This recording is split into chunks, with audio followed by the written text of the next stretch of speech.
Illinois football is coming off one of their biggest wins in program history after they beat number 6 ranked Wisconsin. Today they hit the road to take on Purdue, and the big question is how could they respond after last week's victory, and could the Illini string together another win? So to West Lafayette we go for a very wet and cold day of football. Rain came down the entire game, and after the Illini get an early field goal, the defense steps up big time. Cornerback Tony Adams jumps the route and intercepts the pass for the easy pick six to make it 10-0.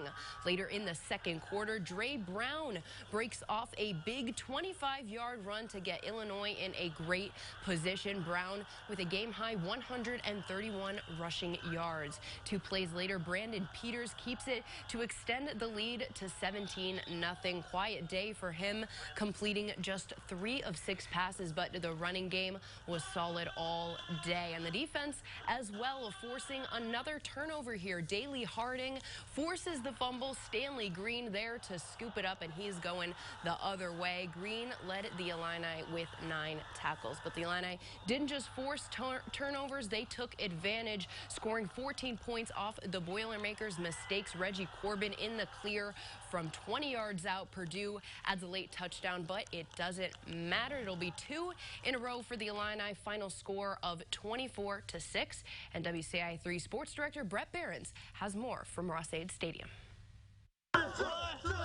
The Cannon Trophy is coming back to Champaign for the first time in 4 years as Illinois football finds a way to win back-to-back Big Ten games. That hasn't happened since 2014, and only twice in 9 years, as Illinois made it look pretty easy here against the Boilermakers. The Illini dominated nearly the entire game. Purdue still hadn't scored at halftime, and if it wasn't for a 13-play, 99-yard drive in the fourth quarter, the stats would have looked a lot better. But the team says all that matters is the win, coming off the upset victory over Wisconsin last weekend. We wanted to prove to people that this wasn't a fluke, and that we could continuously win, especially on the road too.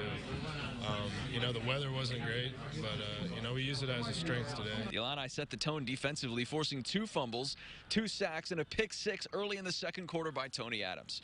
Illinois has only allowed 29 points the last 2 games. In their 4-game losing streak, opponents scored 30+ every time. It's always about taking the ball away. Our guys buy into that. Tony Adams, of course, second game playing the cornerback position. You know, productive again. But in order for that to happen, you have to be able to play the run, too. We knew we could do it. We just had to go out there and execute. And then we knew our offense, they're going to put points on the board. Them big boys up front, they working. And we know our D-line very disruptive. We knew this week the secondary had to come into play, so that was the focus. Things looked bleak just 6 weeks ago after that home loss to Eastern Michigan, but you have to give Illinois a lot of credit. They have bounced back and are now 4-4. They will play meaningful football in November for the first time under Lovie Smith. And with Rutgers coming to town next weekend, Illinois has a great shot to win 3 straight Big Ten games for the first time since 2007.